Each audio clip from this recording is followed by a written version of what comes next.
everyone. Welcome to Knowledge and Research with Khushbu. In this video, I am going to share that how you can make a literature survey report. Friends, PhD course work complete होने के बाद external exams conduct किए जाते हैं universities के द्वारा। Normally देखा जाए तो 2 पेपर्स होते हैं, पेपर 1 एंड पेपर 2। पेपर 1 हमारा रिलेट करता है रिसर्च मेथोडोलॉजी से एंड पेपर 2 हमारा होता है सब्जेक्टिव। बट कुछ यूनिवर्सिटीज 3 पेपर कंडक्ट कराती हैं।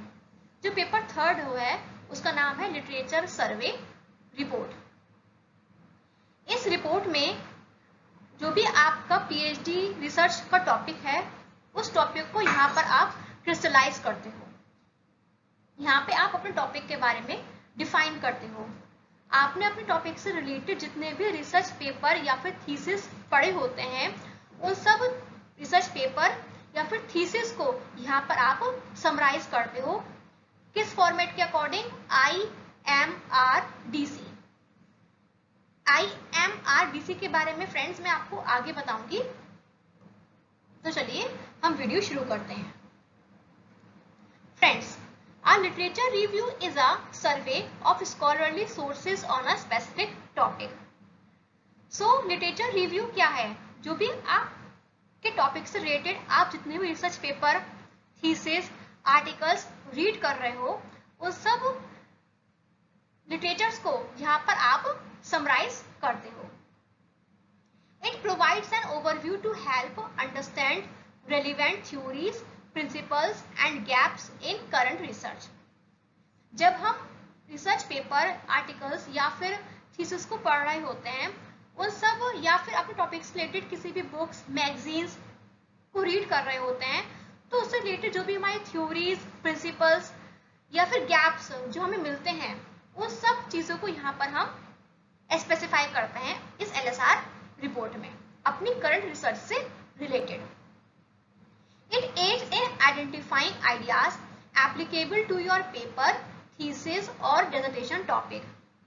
जो भी आपके टॉपिक से रिलेटेड आइडियाज जो आपको मिलते हैं बुक से पढ़ के या फिर कोई भी आप मैगजीन, न्यूज़पेपर से पढ़ के जो भी आपके टॉपिक से रिलेटेड जो आपको आइडियाज मिल रहे हैं उन सब टॉपिक्स को, उन सब आइडियाज को आप आइडेंटिफाई करते हो और इस पेपर पर या जो भी आप अपने ऐसा रिपोर्ट बना रहे हो उन सब में दिखाते हो। The literature review should be 30 to 50 pages long. Friends, जो ये हमारी LSR रिपोर्ट बनती है ये कम से कम 30 पेजेस या फिर मैक्सिमम 50 पेजेस तक की होती है। इससे ज्यादा ये एग्जीड नहीं करती है। की guidelines and suggested format for preparing a literature survey report are as follows.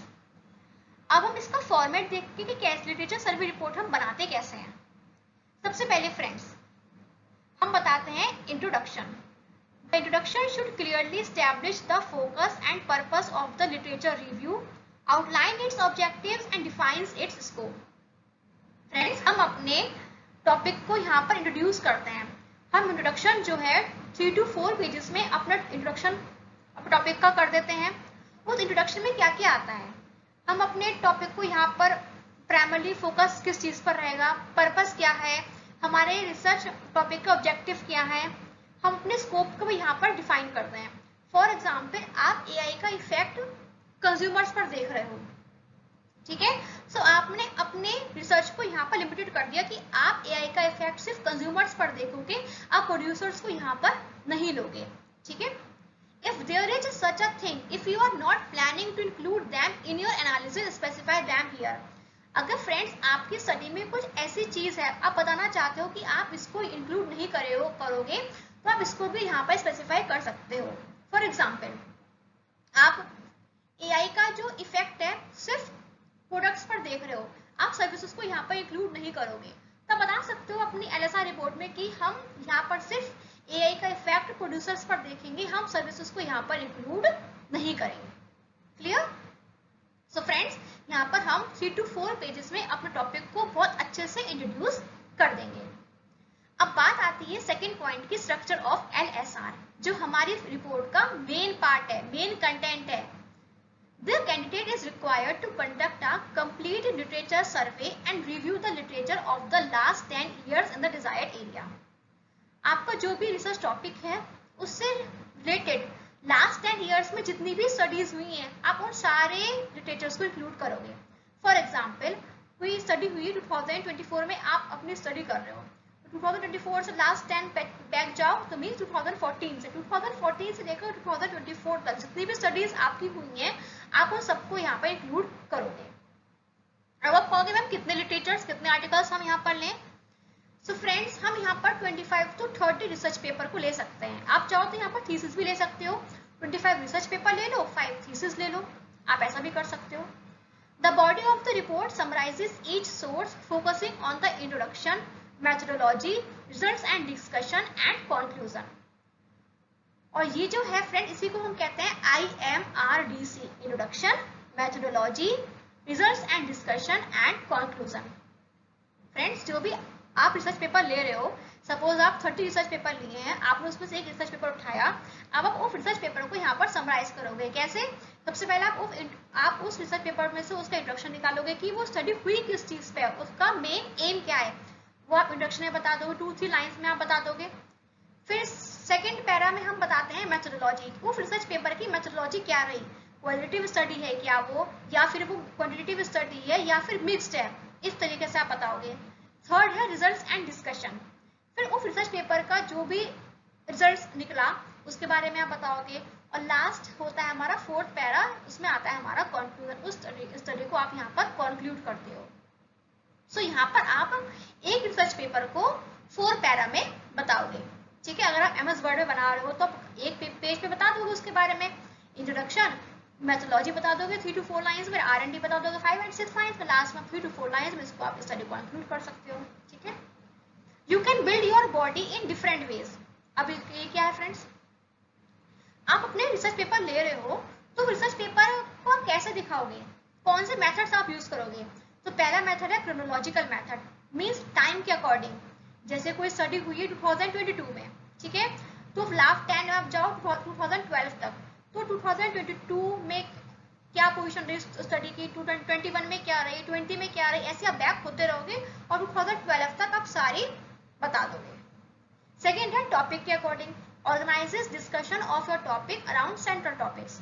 जैसे कि सपोज आपका कोई टॉपिक GST से रिलेटेड कोई टॉपिक है, अब GST क्या है फ्रेंड्स, एक इनडायरेक्ट टैक्स है, अब ये बहुत सारे टैक्सेस से मिलकर बना है, तो आप उन टैक्सेस के बारे में बता सकते हो। मीन्स आपके सेंट्रल टॉपिक के आसपास जितने भी टॉपिक्स हैं आप उन सबको यहाँ पर डिस्कस कर सकते हो। थर्ड है मेथोडोलॉजी के बेसिस पे, आप अपने LSR को स्ट्रक्चर कर सकते हो मेथोडोलॉजी के अकॉर्डिंग। जैसे कि सपोज आप 30 रिसर्च पेपर ले रहे हो, तो फर्स्ट 10 जो है वो क्वालिटेटिव बेस्ड हो सकते हैं, सेकेंड 10 जो है वो क्वांटिटेटिव बेस्ड हो सकते हैं, और लास्ट 10 जो है वो उसमें आप दोनों यूज कर सकते हो। तो आप ऐसे करके आप अपनी LSR को का जो स्ट्रक्चर है बना सकते हो। फोर्थ है थ्योरी के बेसिस पर, discusses different theoretical view points in support और against your research. For example आप मोटिवेशन का इफेक्ट देख लो एम्प्लॉइज पर। अब मोटिवेशन से रिलेटेड काफी सारी थ्योरीज है, जैसे कि थ्योरी X है, थ्योरी Y है, थ्योरी Z है, मैकलेलैंड की थ्योरी है, एडम सिक्विटी की थ्योरी है, मैकग्रॉगर की थ्योरी है, अब्राहम मैस्लो की थ्योरी, तो बहुत सारी थ्योरीज हैं। तो थ्योरीज के बारे में भी आप अपने LSR में रिपोर्ट में बता सकते हो। बेसिकली आपके टॉपिक को किस चीज ने डिफाइन करा, कैसे आप अपनी स्टडी तक पहुंचे, उन सब के बारे में आप LSR में बताते हो। आपका स्ट्रक्चर ऑफ LSR आपको इसी चीज को डिफाइन करेगा। Clear friends? नाउ थर्ड जो है कंटेंट आता है हमारे LSR रिपोर्ट में, वो है उसका मेन कंक्लूजन। आपने जितने भी रिसर्च पेपर लिए हैं, 30 लिए हैं, 35 रिसर्च पेपर लिए हैं, यहाँ पे आप उन सबको एक साथ समराइज करोगे। You should summarize the key findings from the literature and emphasize future avenues for research. आप यहाँ पे क्या करोगे, जो भी आपकी की फाइंडिंग्स हैं उन सबको यहाँ पर समराइज करोगे, और उन की फाइंडिंग से आप फ्यूचर रिसर्च में क्या करोगे उस चीज के बारे में भी आप यहाँ पर बताओगे। Clearly reiterate your topic and scope to ensure readers understand why the literature you reviewed is relevant to the new research area. आप यहाँ पर बताओगे कि आपके टॉपिक से रिलेटेड ये लिटरेचर क्यों इंपॉर्टेंट है, आपने इसमें क्या आइडेंटिफाई किया और आपके अब रिसर्च स्टडी में कैसे काम आएगा, इन सब चीजों के बारे में आप यहाँ पर कंक्लूड करोगे अपने LSR रिपोर्ट को। और लास्ट फ्रेंड आता है हमारा रेफरेंसेस। आपने लिटरेचर से रिपोर्ट से रिलेटेड जितने भी बुक्स पढ़ी हैं, रिसर्च पेपर पढ़े हैं, मैगजीन्स पढ़ी हैं, न्यूज़पेपर पढ़े हैं या इंटरनेट से कुछ उठाया है, वो सबको यहाँ पर आप साइट करोगे एक स्पेसिफाइड स्टाइल ऑफ साइटेशन में। The bibliography must include a complete and precise citation for each source reference in the text. Candidates should adhere to the specified style of citation, means आप MLA के according करोगे या फिर APS style लोगे, आप वो बताओगे. If the citation is over 10 years old, it should be related to fundamental findings in the field of study and must be referenced in the text of the LSR. Friends, वैसे मैंने आपको क्या बताया कि आप लास्ट 10 ईयर्स के articles include करोगे, लेकिन अगर कोई आपका टॉपिक ऐसा है जिसमें 10 ईयर्स से ज्यादा का आप इंक्लूड करना चाहते हो, तो आप उन्हीं को लोगे जो आपकी स्टडी से रिलेटेड है, आप इरेलीवेंट कुछ नहीं लोगे, ठीक है। Candidates are advise to refer to the most recent bibliography available, और कैंडिडेट्स को ये एडवाइस की जाती है कि आप ये जो ओवर 10 ईयर्स वाला रिसर्च पेपर है जब भी लोगे जब आपकी स्टडी के लिए बहुत इंपॉर्टेंट है, अदरवाइज आप सिर्फ करंट रिसर्च पेपर को इंक्लूड करोगे। सो फ्रेंड्स, हमने इस वीडियो में समझा कि कैसे आप लिटरेचर सर्वे रिपोर्ट बनाओगे। 4 कंटेंट्स के बारे में हमने यहाँ पर बात की।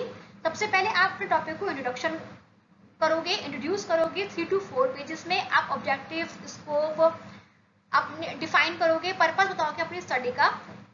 सेकंड है आप LSR का स्ट्रक्चर के कोड करोगे। आप जो भी रिसर्च पेपर लिए हैं आप कैसे मेथोडोलॉजी के बेसिस पे, थ्योरी के बेसिस पे या फिर टॉपिक के बेसिस पे, क्रोनोलॉजिकल बेसिस से बताओगे, और आप एक रिसर्च पेपर को IMRDC के अकॉर्डिंग समराइज करोगे। थर्ड हमारा होता है मेन कंक्लूजन, जितने भी रिसर्च पेपर आपने पढ़ा है उन सबको यहाँ पे कंक्लूड करोगे और आपकी रिसर्च स्टडी में कैसे हेल्पफुल होंगे इस सब के बारे में आप बताओगे। और लास्ट 4 आता है रेफरेंस, जितनी भी आपने स्टडीज पढ़ी हैं अपने टॉपिक से रिलेटेड उन सबको यहाँ पर आप साइड करोगे। सो फ्रेंड्स, आई होप कि आपको ये वीडियो पसंद आई होगी और जो भी मैंने लिटरेचर सर्वे रिपोर्ट के बारे में बताया है आपको क्लियर हुआ होगा और आप अपनी LSR रिपोर्ट बहुत अच्छे से बना पाओगे, ये मैं आशा करती हूँ। Thank you.